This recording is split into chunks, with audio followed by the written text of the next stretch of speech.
La verdad se lo digo, desde que yo comencé a preparar esta enseñanza, especialmente estas 3 últimas enseñanzas, he sido bastante atacado. Y es porque precisamente estamos hablando de este tema que al diablo no le gusta. Pues al diablo no le interesa que la gente conozca, que la gente sepa, que la gente conozca cómo vencerle, porque a través de esto es que logramos vencer. Y a todos los cristianos nos es familiar esta guerra, todos la peleamos. Sin embargo, cuando tú estás armado y te armas de verdad, tú eres capaz de vencer. Entonces, estamos en un tiempo de violencia espiritual. ¿Desde cuándo?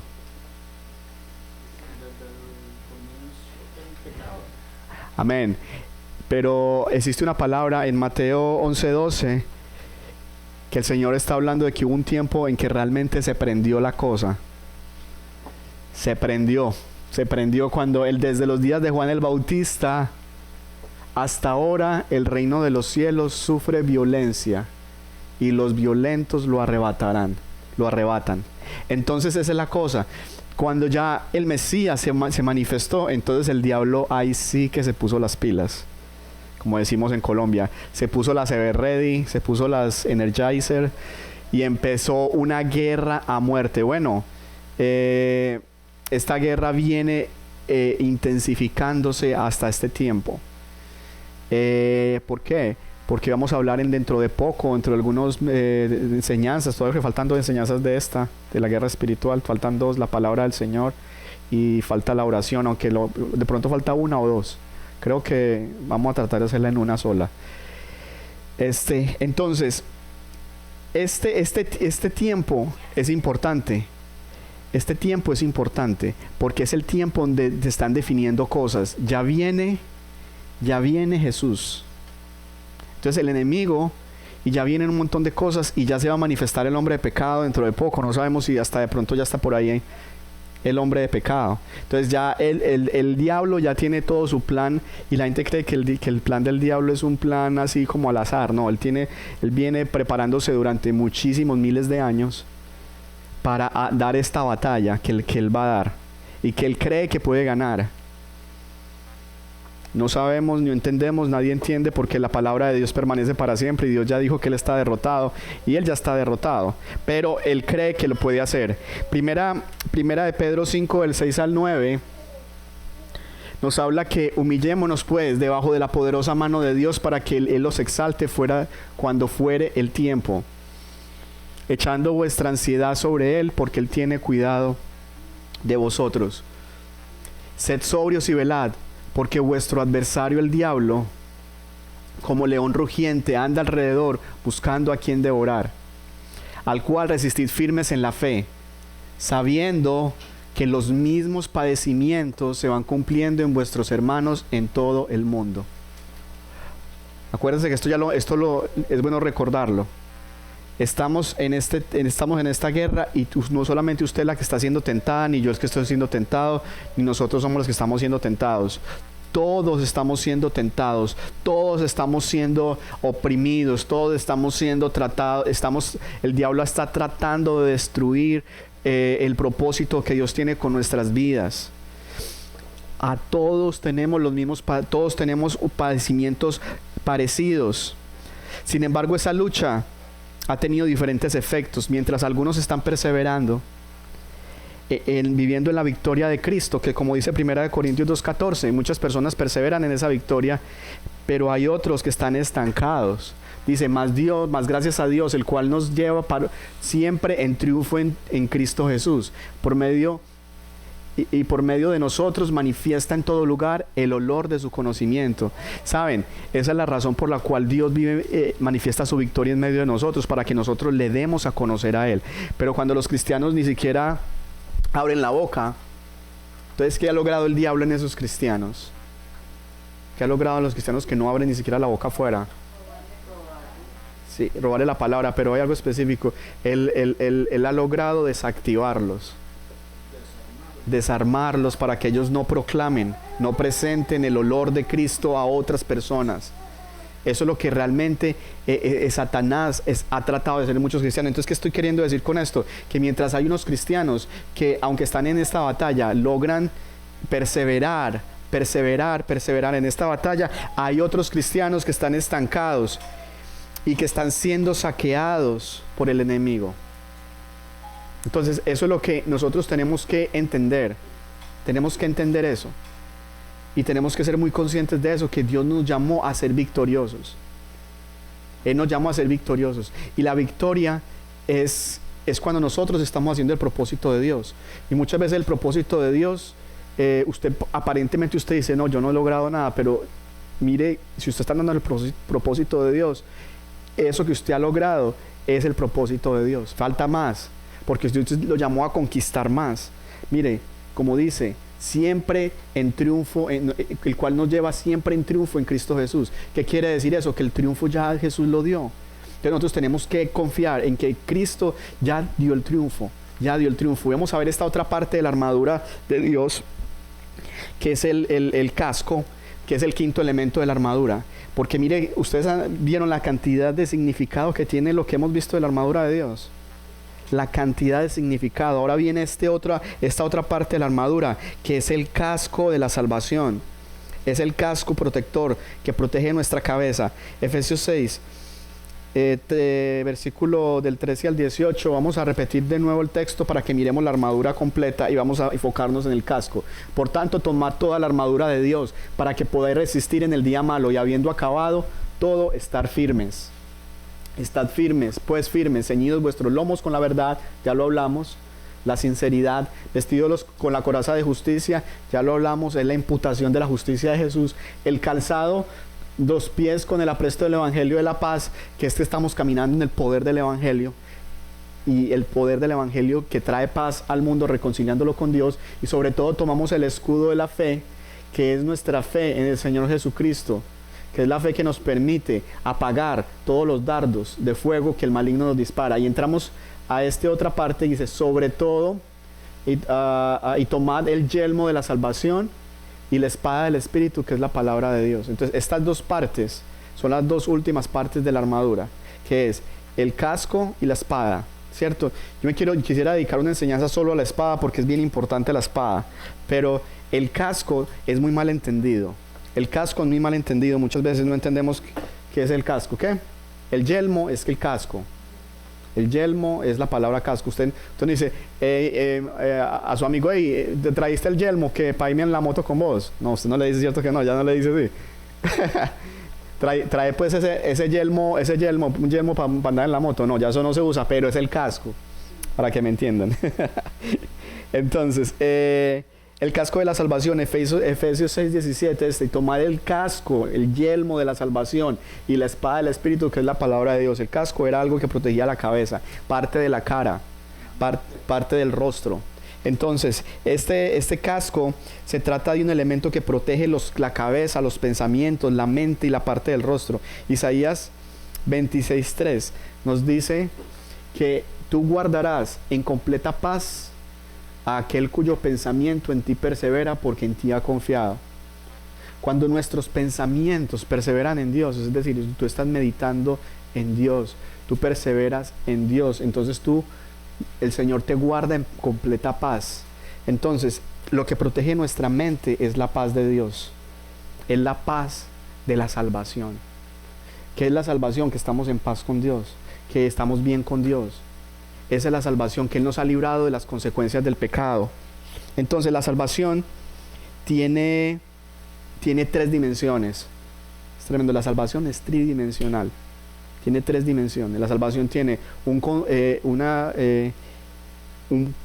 elemento que es la redención. Primero, el elemento que es la redención, en el que Dios te perdona todos los pecados pasados. Existe un elemento presente, que es la santificación, que significa que Dios te está perdonando los pecados en el presente y limpiando de pecados en el presente, en los pecados en los que todavía nosotros tenemos que tratar. Y el tercer elemento es la glorificación, que es que Dios más adelante nos va a dar una redención total de nuestro cuerpo. Es decir, y este casco trata con estos 3 elementos. Estos 3 elementos que la persona los tiene en su cabeza y lo está cuidando, porque hay gente que vive condenada. Cuando nosotros tenemos condenación, no hay paz, porque nosotros estamos como autoafligiéndonos, estamos en culpabilidad. Y lo que quiere Dios es que la gente no ande en culpabilidad. Entonces el casco impide que tú vivas en culpabilidad, que tú vivas en condenación. Entonces vamos a entrar al primero, la redención, pecados pasados. Efesios 1 del 13 al 14. Lo vamos a hacer rápidamente. En él también vosotros, habiendo oído la palabra de verdad, el evangelio de vuestra salvación, y habiendo creído en él, fuiste sellado por el Espíritu Santo de la promesa, que es las arras de nuestra herencia hasta la redención de la posesión adquirida para la alabanza de su gloria. ¿Qué quiere decir todo esto? Quiere decir que cuando nosotros creímos en Jesús, nosotros tomamos pasa al anterior, por favor, el anterior versículo. Nosotros hemos creído oído la palabra de verdad y el evangelio de la salvación, y habiendo creído en él, ¿qué obtuvimos? La salvación esta salvación. ¿Y qué pasó cuando fuimos salvos? Sellados. Quiere decir que Dios puso una estampa, casi que de cierta manera es que Dios puso la salvación en nosotros, es un sello en nosotros, y ese sello es una promesa. Ese sello es una promesa. El Espíritu Santo es una promesa de que Dios dice: yo te he puesto este sello porque un día la salvación va a ser completa. No es que no esté completa en nosotros, pero como tiene un elemento futuro, va a ser completa en el futuro cuando ya redima tu cuerpo, porque en el 14 dice, si vas acá más adelante, el 14, que es las arras de vuestra herencia. Arras es algo que uno le da a alguien como garantía. Cuando las mujeres se casaban, entonces el esposo, muchas veces para garantizar que sí se iba a casar, entonces pagaba unas arras. También sucede cuando usted compra una propiedad. También lo llaman las arras, que usted da un adelanto para que le pisen, o sea, le garanticen ese negocio. Casi que el Espíritu Santo, mire cómo es Dios de tremendo. Dios aplica derecho de todas las cosas que hace. Esas arras, es una garantía, una prenda que Dios dio a favor de nosotros. ¡Wow! Una bendición, gloria a Dios. Gloria a Dios. Entonces, Segunda de Corintios 5:21. Estamos todavía hablando de la redención como elemento. Dice: al que no conoció pecado, lo hizo pecado para que nosotros fuésemos hecho justicia de Dios en él. Esto lo están viendo los que están en el discipulado en este momento. ¿Qué quiere decir esto? Que la salvación y la redención pasada quiere decir que Jesucristo nos libró de las consecuencias de pecar. Jesucristo nos libró de las consecuencias del pecado, de la consecuencia de la muerte que venía por el pecado. Ya tú no eres consecuencia, ninguna condenación hay para los que están en Cristo Jesús, los que no andan conforme a la carne, sino conforme al Espíritu. El segundo elemento es la santificación, que es el elemento de la salvación que nosotros, como estamos viviendo en los pecados presentes, tienen que ser, nosotros tenemos que entrar en un proceso. ¿Qué quiere decir eso?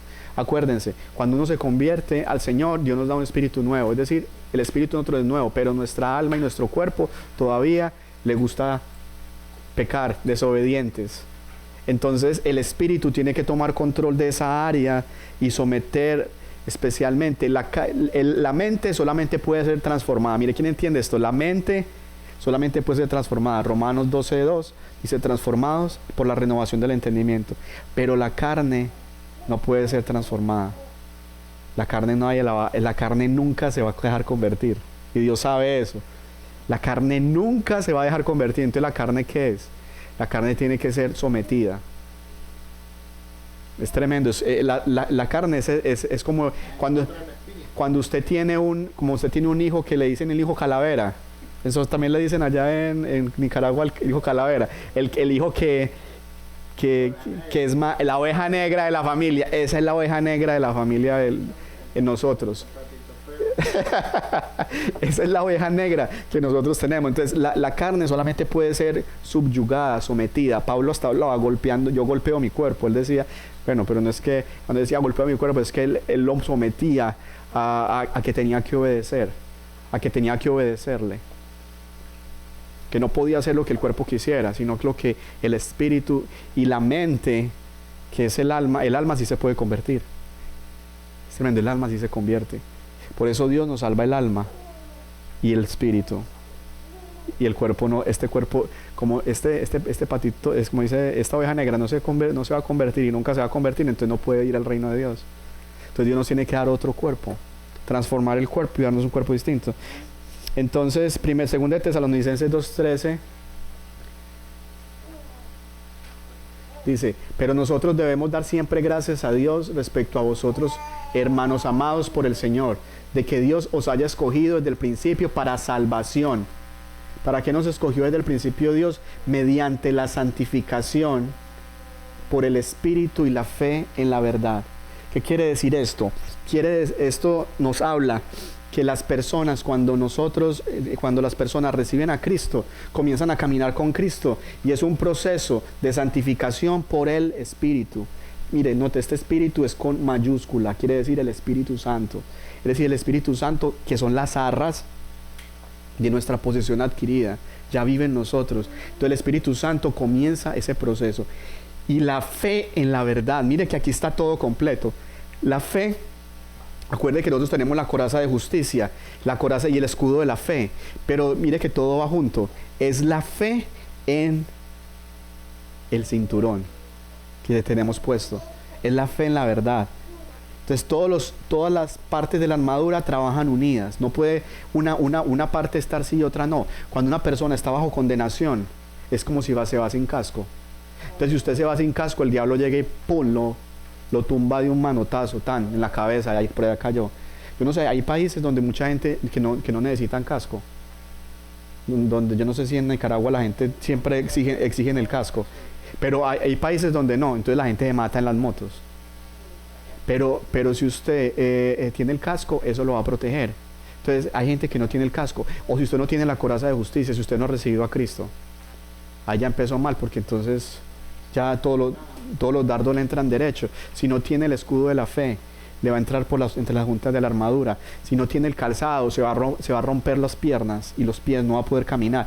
¿Sí ves? Entonces vemos muchos cristianos derrotados en la vida cristiana porque no han aprendido a ponerse la totalidad de la armadura. Entonces esta parte del casco es que tú estás seguro de que estás caminando con Dios. Entonces, ¿qué pasa? Su mente está en ¿qué? Tú guardarás en perfecta paz aquel cuyo pensamiento a ti persevera. Isaías, como lo dijimos ahorita, Isaías 26:3. Ese versículo es bien precioso, es una promesa. Tú guardarás en perfecta paz. La paz de Dios que sobrepasa todo entendimiento. Entonces, pero este casco va mucho más allá. Va mucho más allá que eso. Viene el tercer elemento, y este es el elemento que es físicamente este casco. Este casco es más... bueno, me faltó otro versículo. Primera de Tesalonicenses 5:23. Dice, y el mismo Dios de paz, hablando de la santificación, antes de pasar a la glorificación, ese mismo Dios de paz santifique por completo todo vuestro ser, espíritu, alma y cuerpo, sean guardados irreprensibles para la venida de nuestro Señor Jesucristo. Entonces, ¿qué es lo que quiere Dios? Que el Espíritu de Dios y Dios, pues Dios nos santifique por completo. Dios no quiere que entremos al cielo sin cuerpo. Dios quiere que nosotros tengamos cuerpo. Yo no sé qué cuerpo nos va a dar Dios a la gente que muera en el tiempo intermedio entre la resurrección de los muertos y no sé qué cuerpo. De pronto Dios nos va a dar un cuerpo espiritual, pero tenemos que tener algo, ¿cierto? Pero el cuerpo que nosotros vamos a tener de carne y hueso, porque es que el cuerpo que nosotros vamos a tener no va a ser que usted va a ser, bueno, Jesús dijo, ustedes serán como los ángeles de Dios, sí, pero la Biblia dice que seremos tal como Él es. ¿Y Jesús cómo está? ¿Pero está en qué? En carne y hueso. Es un cuerpo de carne y hueso, pero un cuerpo incorruptible. Y lo vamos a ver más adelante cuando miremos la glorificación. Entonces, existe otro versículo que es Efesios 2, que cuando nosotros andamos en santificación es cuando andamos en el propósito de Dios. Estamos hablando todavía de la santificación. Cuando usted anda en la santificación de Dios es que tú andas en el propósito de Dios, lo que Dios te llamó a hacer. Porque somos hechura suya, creados en Cristo Jesús para buenas obras. ¿Para qué nos creó Jesús? Entonces cuando las personas andan en cosas que no tienen que hacer, están fuera de la voluntad de Dios, porque Dios nos creó para buenas obras. Dios nos creó para hacer lo bueno, las cuales, mire, Dios preparó de antemano. Quiere decir que existen cosas que Dios ya preparó. ¿Y cuál es la obligación de nosotros? Sí, ir a la presencia de Dios a tomar las obras para las que Dios nos creó.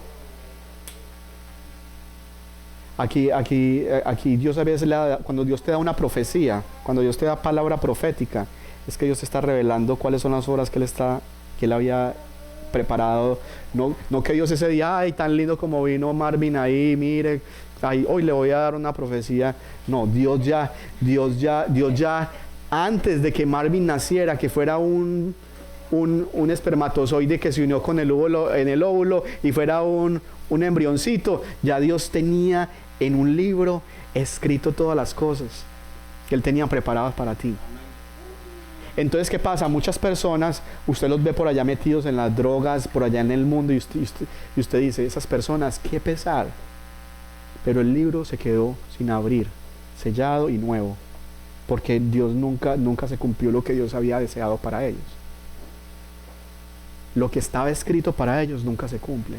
¿Por qué? Porque ellos andan en su mente, en sus deseos, pero nunca fueron a mirar los propósitos de Dios para esa persona que Dios tenía desde la fundación del mundo escrito para ellos, en el libro que Dios tiene, donde Dios tiene escritas todas las cosas. ¿Se acuerda que la Biblia dice que mi embrión vieron tus ojos?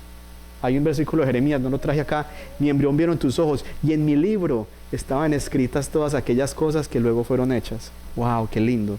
Es decir, que Dios desde la concepción hay vida.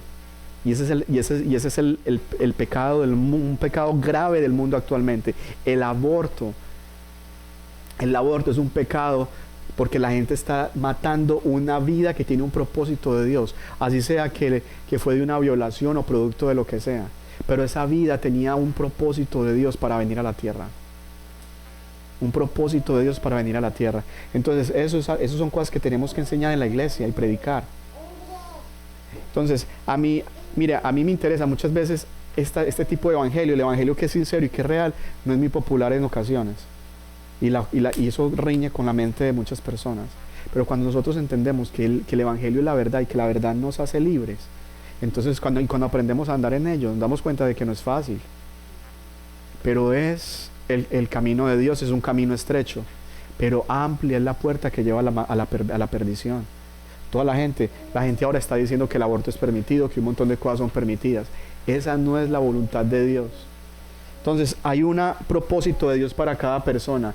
Dios preparó de antemano propósitos para que Dios ande en ellos. Entonces cuando Dios te da una palabra profética, es que Dios te está dando como que te está abriendo como la puerta un poquito, como para que usted eche un vistazo, pero Él ni siquiera te lo dice todo.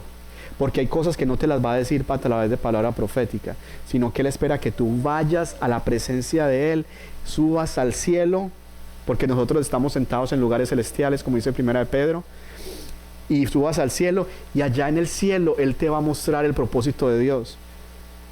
Porque mucha gente va donde a que le den palabra profética, vea, póngame la manito, dígame algo. Y el profeta ahí, el profeta ahí, ¿a qué le digo a este? A ver, ¿sí me entiendes? A veces son palabras en la carne, no son palabras de Dios. Pero cuando Dios te da una palabra profética, por ejemplo, Marvin Dios le ha dado palabra profética acá, a Harlin también, a Gloria, a todos nos ha dado palabra profética. A mí me ha dado palabra profética, yo soy ahí ministrando y el Señor me ministra palabra profética ahí. Entonces, esa palabra profética es como Dios mostrándote un poquito de lo que Él tiene para nosotros. Pero mira, eso es como una uñita, como que te muestra ahí, ¡chin!, y te cierra. ¿Por qué? Porque son tesoros que tienen para nosotros. Y los tesoros, mire, la salvación, ¿cómo es la salvación? Eso es el mayor tesoro. La salvación fue ¿cómo? Gratuita. Pero estos propósitos de Dios nos tienen que costar. Porque si no, no los vamos a valorar. Entonces el precio es ir a la presencia del Señor, a tener una relación con Él, y Él nos va a revelar los propósitos de Él. Entonces esa es una cosa bien importante. pagar el precio de ir a la presencia de Dios para que Él revele esos propósitos que Él tiene para con nosotros. Entonces, el tercer punto, que es bien importante, es la glorificación. Usted sabe que este cuerpo que usted tiene ahorita no va a entrar al reino de Dios. Hay algo, va a haber un momento donde el pecado ya no va a tener poder sobre nosotros absolutamente. En nada. Va a haber un momento en que no va a haber pecado. Esa es la esperanza de la resurrección de los muertos, que ya nosotros no vamos a estar sometidos a pecado, nunca más pecado, totalmente destruido. Va a haber un momento. Entonces esto queda cuando tú sabes que después de esta batalla hay algo que ya va a terminar. Un día ya no vamos a tener que pelear, ya la victoria va a ser completa. Eso queda en el corazón de una persona cuando tiene sabe que algo en el futuro va a pasar. ¿Qué le da eso? ¿Qué creen ustedes que le da cuando una persona dice, ay, yo sé que en el futuro voy a terminar esta carrera, Señor, voy a terminar inglés, voy a hablar como los gringos de acá? ¿Qué es eso? Cuando una persona, ay, yo sé, Señor, que me vas a dar una novia acá en los Estados Unidos, me voy a casar, voy a tener 20 muchachitos.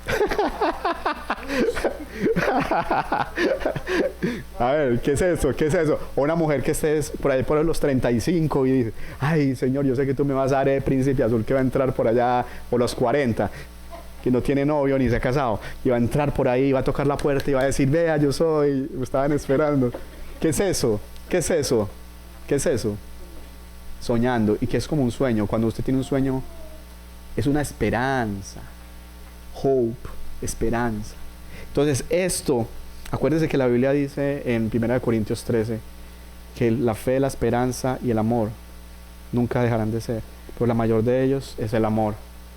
Entonces eso es parte de lo que Dios nos ha dado, una esperanza, pero una esperanza ¿con qué? Con garantía. No es que Dios diga, ay, sí, te voy a dar eso, no. Es una esperanza con garantía. ¿Qué quiere decir eso?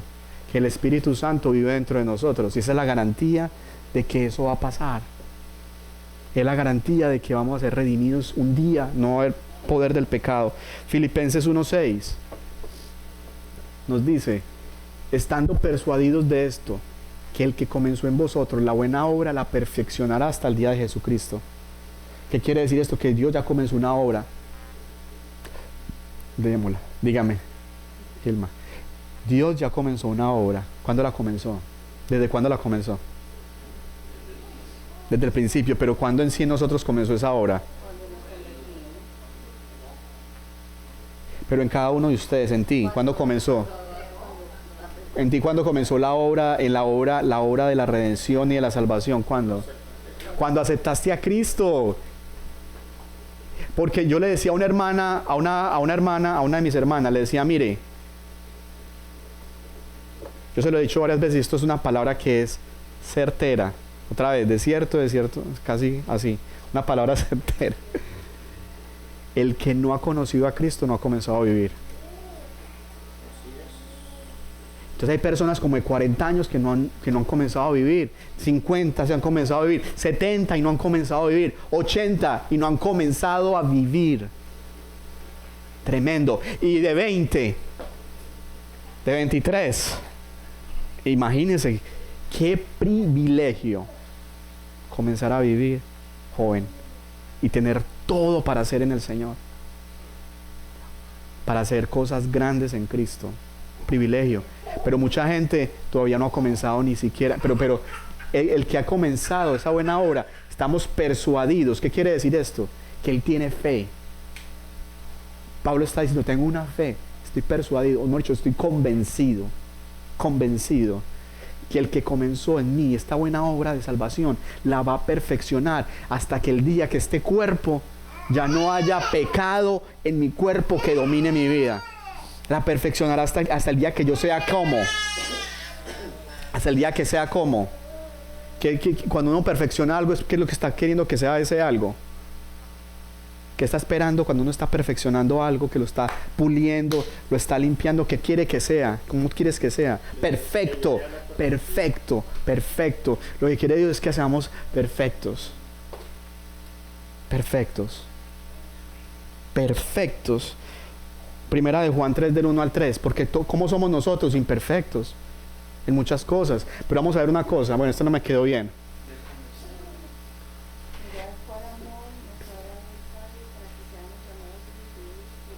Eso.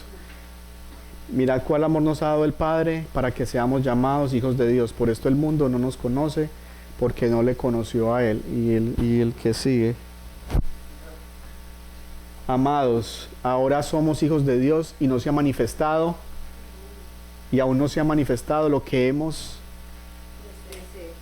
Y eso, Pero sabemos que cuando Él se manifieste, seremos semejantes a Él porque le veremos eso es tremendo, o sea que ahorita no somos no somos lo que íbamos de ser. ¿Qué pasa? Una persona se convierte y dicen, pero usted no dice, como decimos en el discipulado, usted no ve que llegó más alto. Se convirtió, Harley se convirtió, como llegó de alto, llegó súper alto Harley, como era bajito y se convirtió. No, somos igualitos, físicamente somos igualitos. Y al otro día estamos un día más viejos y nos salen patas de gallina, nos da pecueca, mal aliento, todas esas cosas, si no nos bañamos. Pues yo creo que cuando ya estemos perfectos, ya está, no mentira, no, yo no sé, porque no sabemos cómo va a ser eso por allá. Pero va a haber perfección, por ejemplo, esas perfectos. O sea, que eso es algo. Es que cuando termine, vamos a terminar una conclusión para que entendamos por qué ellos, los discípulos, eran tan bold, como era tan osados. Ellos eran osados porque ellos tenían una esperanza. O sea, a ellos no les daba miedo de hacer las cosas que estaban haciendo, pero nosotros muchas veces no creemos esto.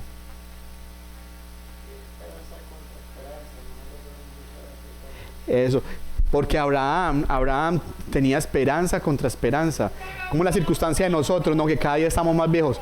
Marvin ahorita está jovencito, pero dentro de 20 años ya va a tener o sea, todos tenemos que pasar por eso. Pero nosotros estamos convencidos que este cuerpo no es el mismo que vamos a tener. Entonces es otra cosa diferente.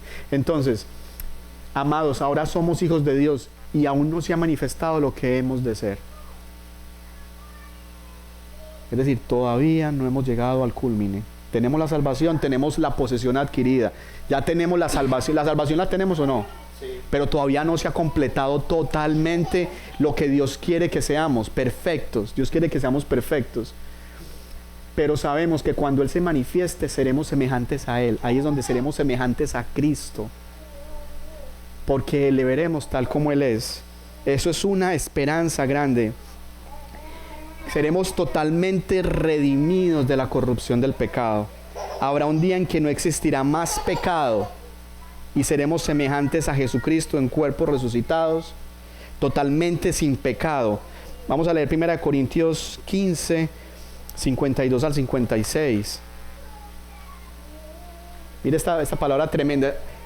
Algunas personas que mueran antes de que venga Cristo, si creían en Jesús, resucitan con cuerpos glorificados y los que están vivos van a ser transformados. Mira, en un momento, en un abrir y cerrar de ojos, a la final trompeta, porque se tocará la trompeta y los muertos serán resucitados. ¿Cómo? Incorruptibles, y nosotros seremos transformados. Pablo creía que él iba a ver eso, transformados, porque es necesario que esto corruptible se vista de incorrupción y esto mortal se vista de inmortalidad. Entonces, ¿cómo es el cuerpo que vamos a tener? Inmortal. Usted se imagina, yo no veo la hora de tener el cuerpo ya, estar ahí metido, hermano, en ese cuerpo incorruptible, inmortal, que ya me salga pelo, todo, me salga de todo.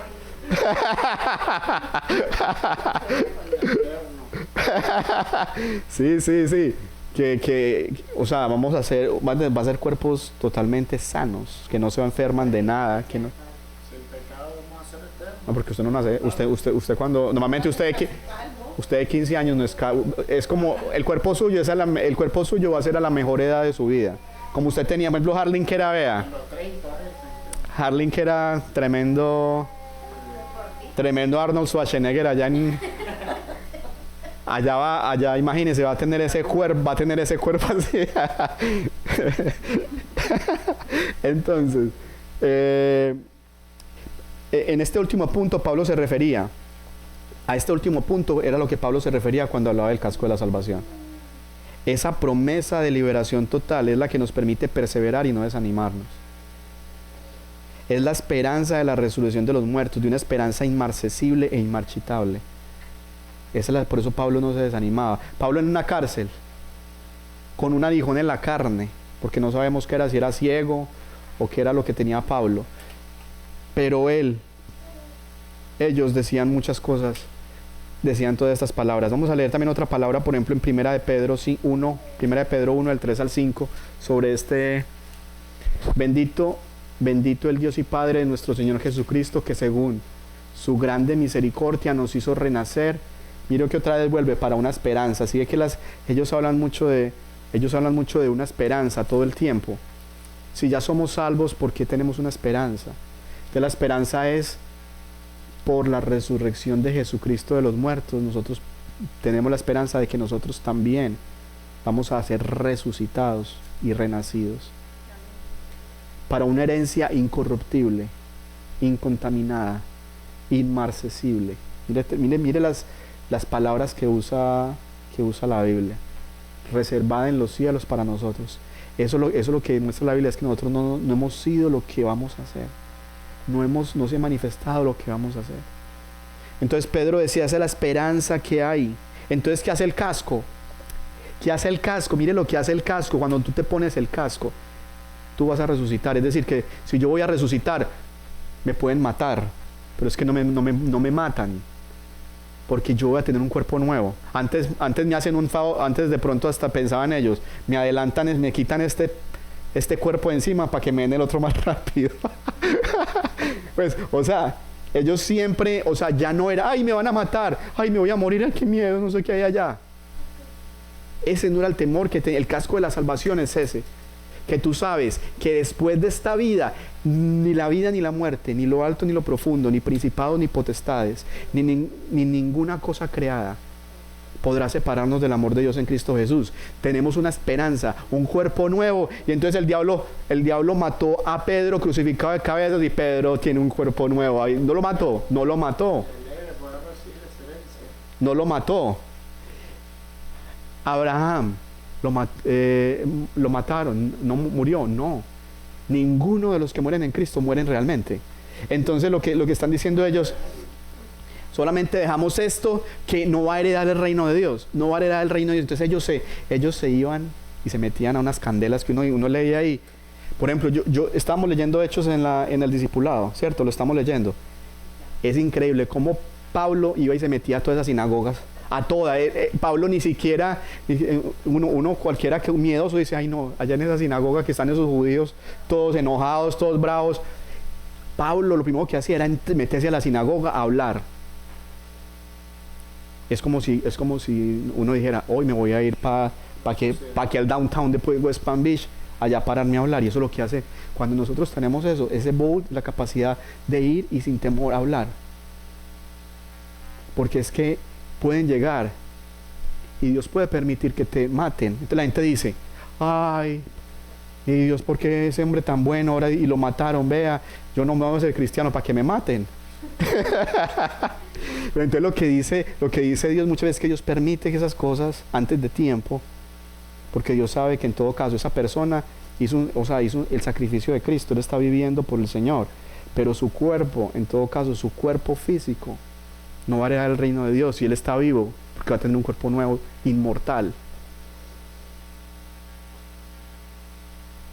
O sea, si uno lo mira desde el punto de vista de Dios, es diferente, porque Dios, o sea, para uno, ay, me va a morir, pero si usted sabe realmente que usted tiene una esperanza de que no va a morir, entonces la muerte física no debe ser un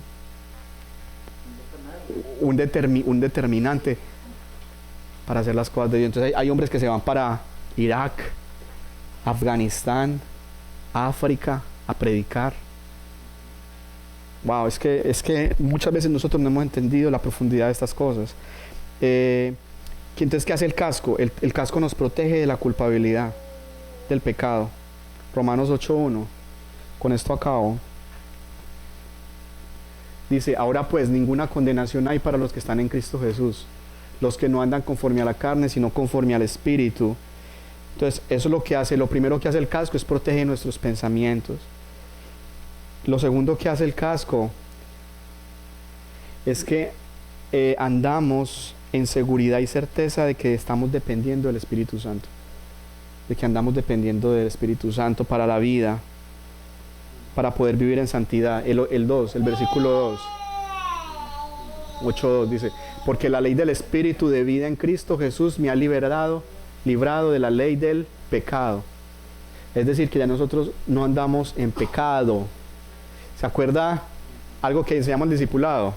La diferencia entre pecado y pecados. Ya nosotros no andamos en pecado, porque el pecado fue crucificado. Sí. Sí, son los que la gente hace, lo que la gente practica, hace, no practica porque el cristiano ya no practica, sino hace en ocasiones por debilidad, en ocasiones por ociosidad también, pero uno no puede practicarlo porque ya cuando empezamos a practicar el pecado, ya empezamos a caer en esa área gris, que es que no sabemos cuándo una persona puede perder la salvación. Pero la puede perder, yo creo, cuando en el tiempo la persona persevera, pero voluntariamente en su pecado, sabiendo que persevera. Claro, va a haber un momento en que ya su espíritu no va a responder. Entonces, y tercero, el casco nos protege del desánimo y la duda. Porque mire, usted se imagina a Pablo en la cárcel, a Pedro en la cárcel,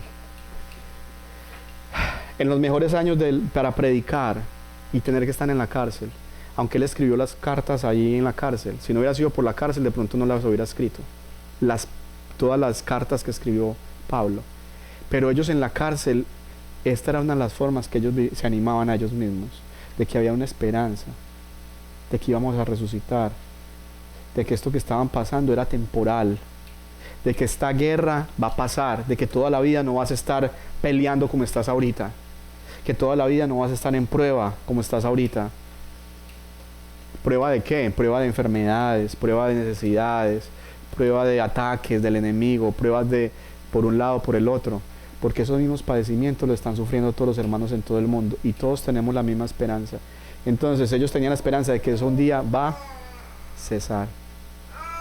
Ese es el casco, la esperanza de que todo eso va a cesar. Un día eso va a cesar. Entonces, ¿qué le ayuda eso a uno? A poder resistir hoy, a poder resistir hoy en su mente cosas. ¿Usted se imagina esos misioneros que se van para África, allá años?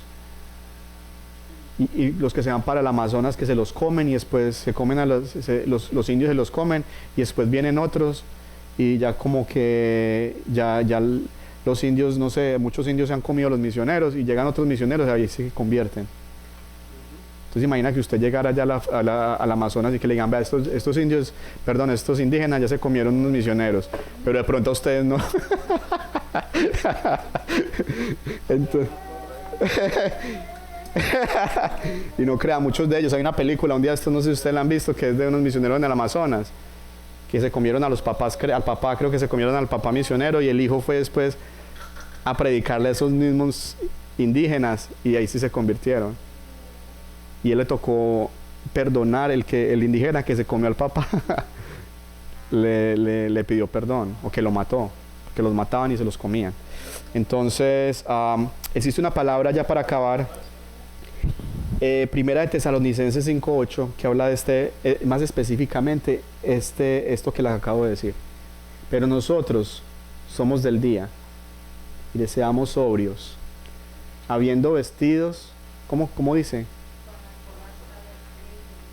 Si ves una cosa, mire que él está hablando como algo parecido a la armadura, la coraza de fe y de amor, sí, y con la esperanza de la salvación como un casco. Entonces con esto Pablo nos confirma de lo que él está hablando con el casco, es que nos permite saber que las circunstancias presentes de dificultad, el casco siempre nos va a permitir seguir caminando, seguir firmes en lo que pensamos y en lo que creemos, aunque pasen cosas muy difíciles. Entonces no creas que predicar esto es fácil. El Satanás en el mundo espiritual sabe que el cristiano, cuando tiene su cinto, tiene su coraza, tiene su calzado, tiene su escudo, tiene su casco, tiene su espada, es inderrotable. Yo quisiera, hay un versículo que no está ahí, pero el Señor me lo está trayendo en este momento. Pero muchas veces la gente cree que uno se salva, entonces uno ya queda sentado y no hace nada.